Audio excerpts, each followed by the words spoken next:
From Indianapolis, with an eye on every corner of Indiana, this is IBJ Media's Inside Indiana Business with Gary Dick.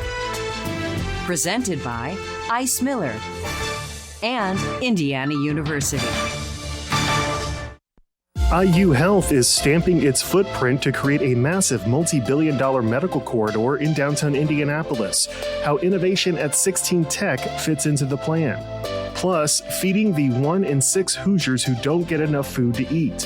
What Gleaners Food Bank of Indiana is doing to tackle the problem.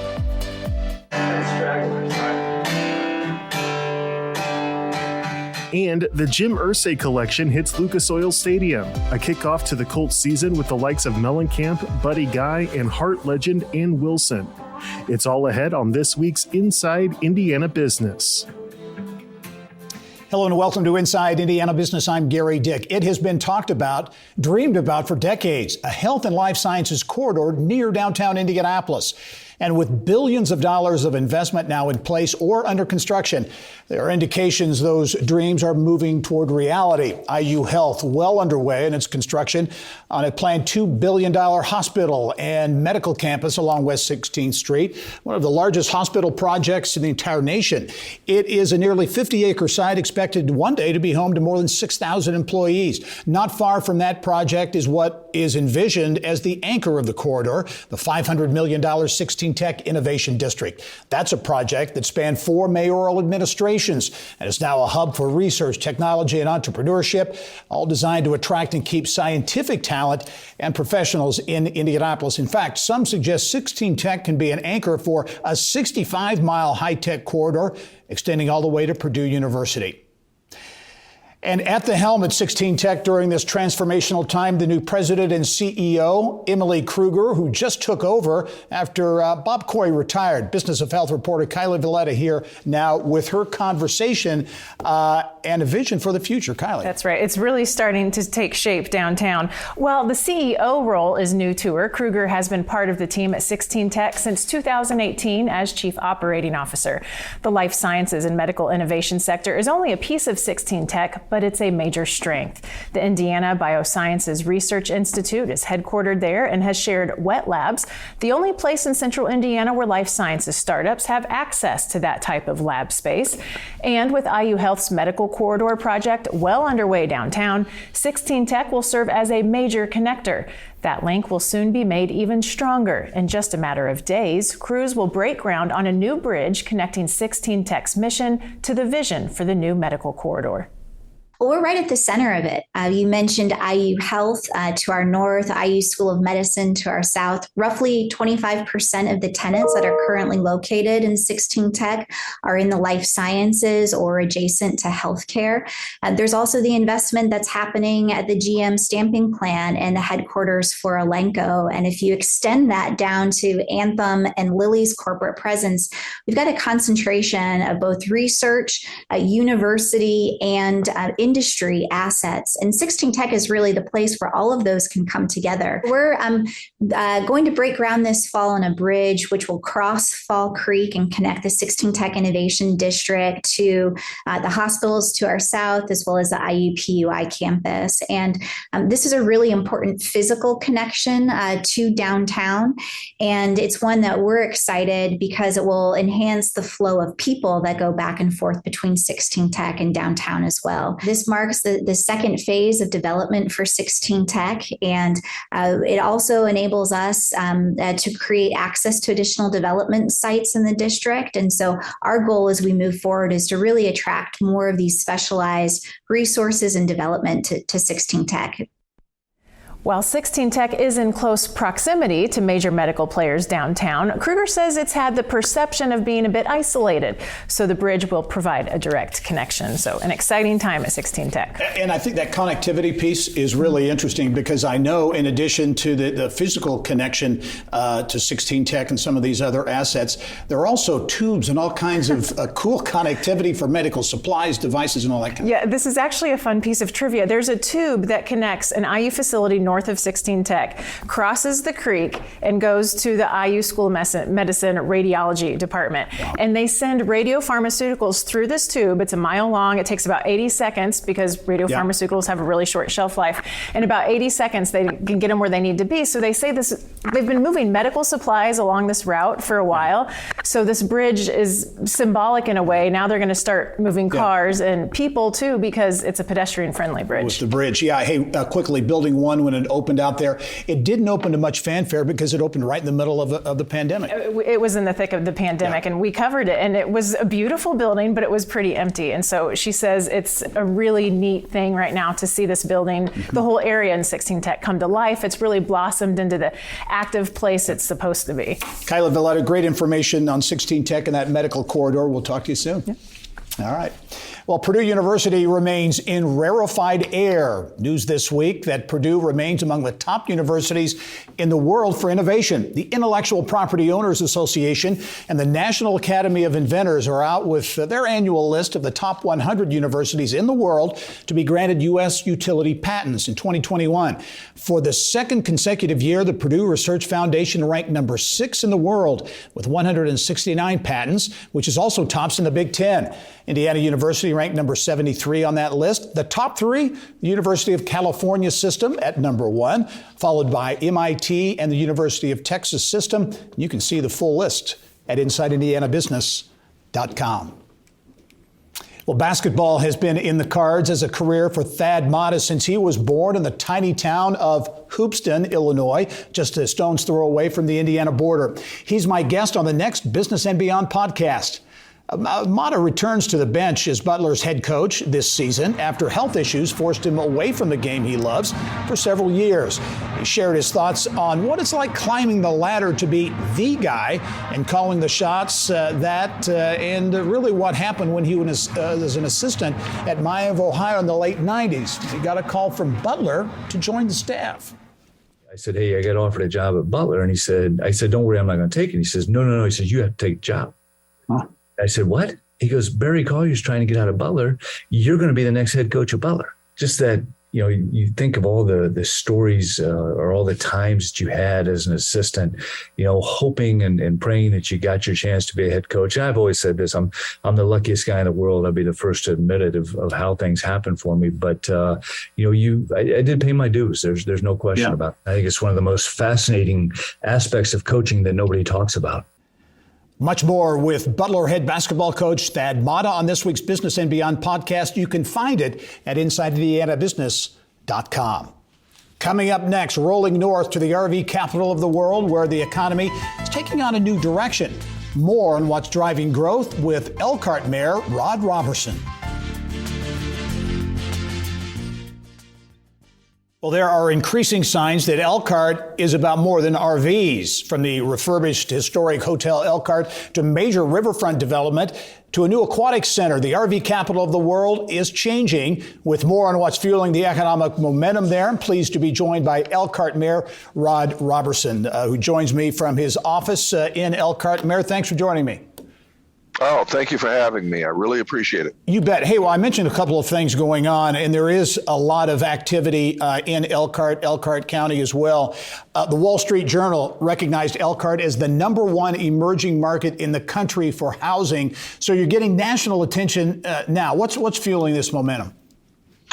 Well, it's a couple of things, quite frankly. The indices that they use in order to create that designation, one we're very proud of, but it really speaks to the amenities that have occurred in Elkhart even before I took the baton as mayor.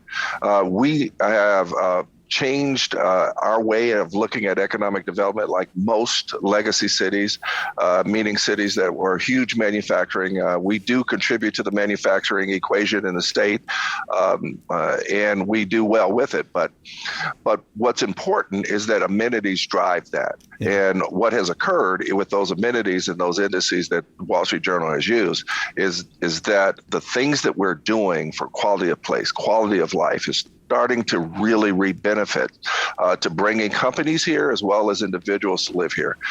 And so these designations are a product of that. Yeah, interesting. I know you use some regional cities money for some of the activity up there, again, along the riverfront, number of projects. You mentioned the RV sector, so important to that region and will continue to be so, but you're really diversifying. That the RV piece continues to be important, but kind of diversifying the economy.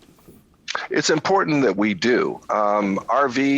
RVs and the suppliers, don't forget the suppliers. The RV industry, the OEMs and the suppliers have driven us for many decades. And we obviously want to make sure that we continue to keep them robust and strong. But what has occurred is that because of that relationship, the suppliers have gained momentum so that they are really providing diversification opportunities for many of the industries.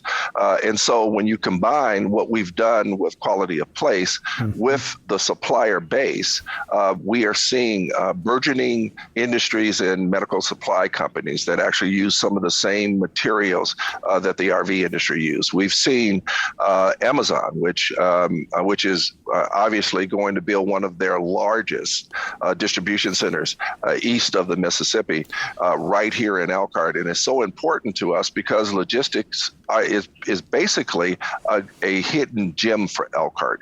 We sit right in the middle of 4 major metropolitan hubs in the Midwest, and we carry products to and from in such with efficiency. So we have companies like Amazon that look at us from a logistical standpoint, but also from the standpoint of how our industry or how our relationship to those hubs help them be able to move their products. So we're getting logistical companies that are actually coming outside of Amazon and asking for warehouse space, asking whether or not there are opportunities to locate here as well. I know Amazon came to you with that opportunity. So a lot happening in Elkhart. Mayor Rod Robertson, really appreciate you taking the time. Look forward to visiting with you soon up north. Look forward to having you. We have a wonderful 100-year hotel that will sleep you so well. The Elkhart Hotel is waiting for you, Gary. Okay, great. Mayor, thanks very much. Have a great weekend. Well, it's time now for Eye on Education. Students pursuing a career in the hospitality industry at Ivy Tech Community College in Bloomington, they're getting some real-life experience at French Lick Resort. The school has entered a partnership with the resort to offer paid internships starting with the fall semester.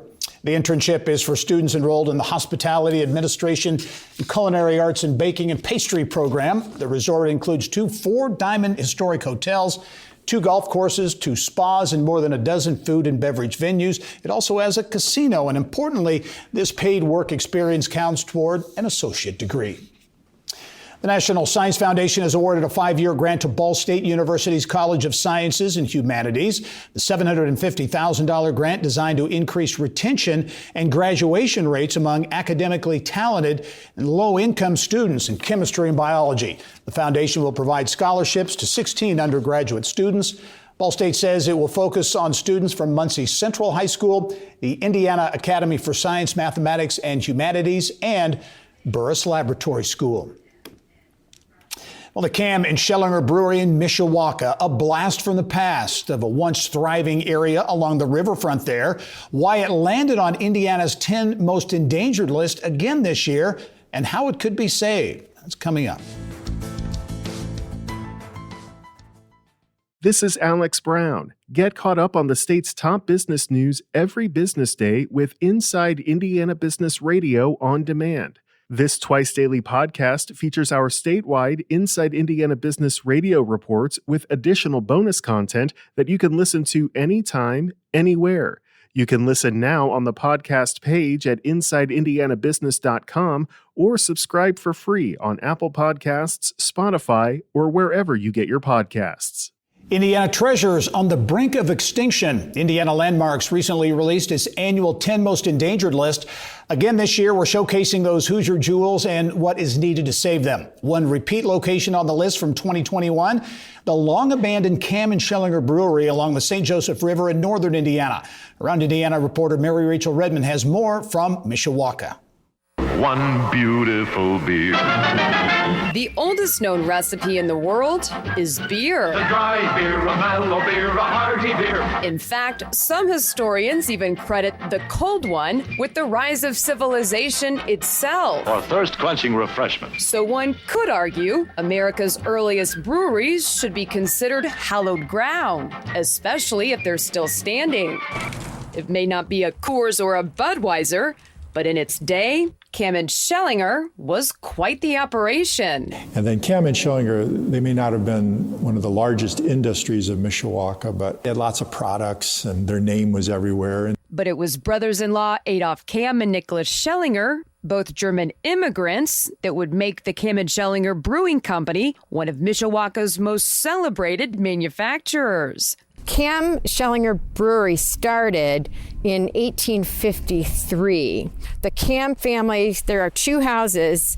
This house and that house were family homes. Mrs. Cam at one time cooked for the workers. So it was a family affair. One of my favorite parts is that in the Prohibition, they started making root beer and other types of things. When Prohibition ended, Cam's was the state's first brewing operation to resume making beer. And production hit an all-time high. So much so, it sponsored the number 47 Cam Special in the 1938 Indianapolis 500. It was a successful family-run business for almost 100 years. But the prosperity wouldn't last. In 1951, the brewery permanently closed. It would see new life, though, in the late 60s, when developers adapted the site into a popular complex of shops and restaurants known as the 100 Center. It was the place to be until the 1980s when the new malls were built up north of town and kind of the energy shifted, and this has kind of been a slow decline since then.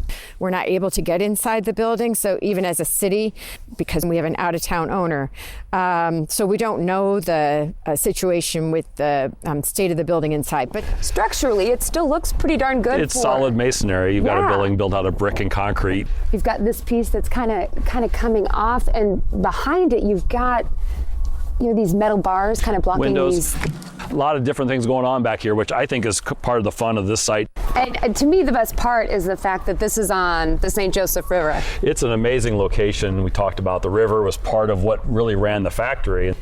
It looks like a moat to me. It's kind of, this kind of surrounds the building, and this was the water that sourced the power. It was the water that sourced the power that ran the Cam Brewery. This back here is fabulous. It just shows all of the different eras of this building from the 60s and 70s, and then later additions, and all the way through the 19-teens, 20s, and 30s, including the Ice House, which is the large building here on the right. Random fun fact, the Ice House owned Indiana's first artificial ice machine in 1889. They would use that building to help cool and ice down the beer until they started making root beer.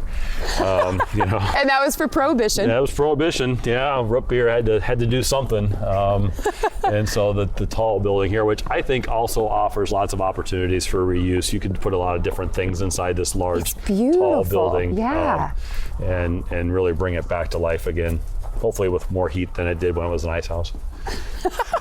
Now to the front of the building. Certainly lots here that could be worked with to bring a lot of character back into a new use, but just real dynamic facades. It's time, it needs a new life. It's one of the oldest structures left in the city of Mishawaka. From an historical standpoint, it's worth it.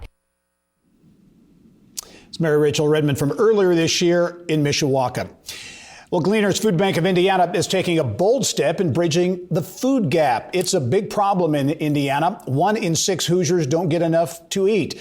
So Gleaners is tackling that issue head on through a $25 million fundraising effort called the Community Campaign for Gleaners. Lilly Endowment pumping in $5.5 million that will fund a freezer expansion, technology upgrades, among other initiatives. We also caught up this week with Gleaners President and CEO Fred Glass, the incoming CEO, to get his take on what he brings to the table. I think it'll benefit me to have external eyes, that I'm not from this world, like I think it benefited me at IU, not being from the athletic director world. So I'm going to start by listening. Gleaners has already raised $17 million of that $25 million goal. Well, it is billed as a one-stop shop for employers and individuals to navigate workforce challenges. And the Indiana Chamber believes it can help attract companies to the state as well. The Talent Resource Navigator is free. It's a web-based tool that links users with a wide range of resources, including connections to state agencies, educational institutions, and data on in-demand careers, with more on the way. If you're an employer thinking about coming to Indiana, you know the community you want to look in, we can very easily begin to poll by zip code, by community level data that we have. What's available locally? What type of training programs? What sector are they serving?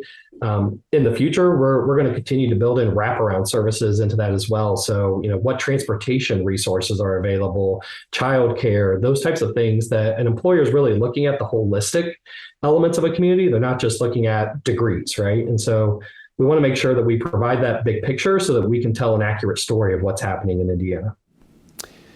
The Talent Resource Navigator was launched with the help of a $2.5 million grant from Lilly Endowment.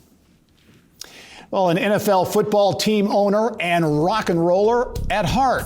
Next, details on the Jim Irsay Collection, a big shindig in downtown Indy, and the chances of an Irsay museum landing in Indiana. But what do you get when you put John Mellencamp, Buddy Guy, and Hart's Ann Wilson on stage for a jam session with the owner of an NFL team? Well, you get the Jim Irsay Band, the Colts owner putting on a star-studded musical event to kick off the NFL season at Lucas Oil Stadium. The IBJ's Dave Lindquist joins us now to explain how this is part of maybe a bigger picture. Dave, coming to us from the IBJ headquarters downtown. Dave, the talent at this show was really great, especially for a free event. It was a pretty star-studded event. So the drummer in this band is Kenny Aronoff, an IU grad who played with John Mellencamp for many years. And I talked to Kenny the other day, and I was slightly surprised when he said that he's known Jim Irsay for 35 years. And he said Jim Irsay cares about music as much as he cares about football. So in Jim's high-profile life through the years, he's befriended people like Stephen Stills, Mike Mills from REM,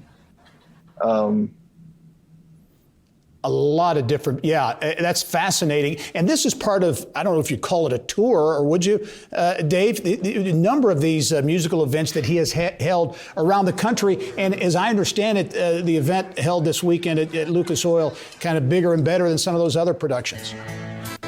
Right. So in addition to befriending musicians, Jim Irsay has spent the last few years amassing a one-of-a-kind collection of pop culture artifacts.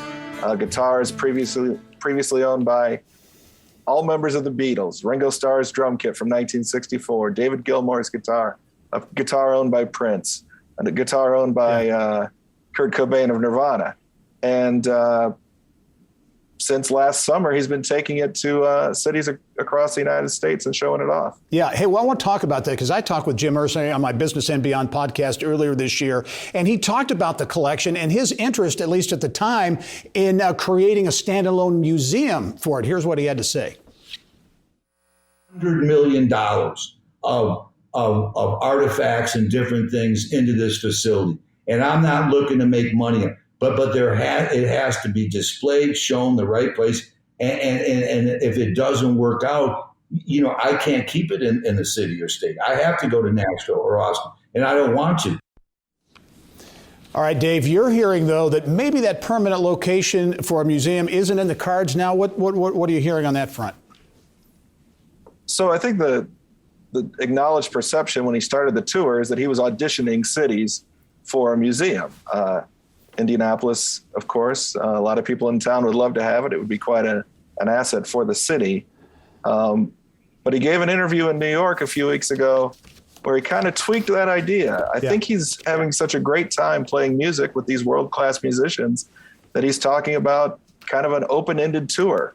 So we'll see how that goes. Dave, we're out of time right now. Thanks for joining us. It's all the time we have for this week's show. We'll see you next week.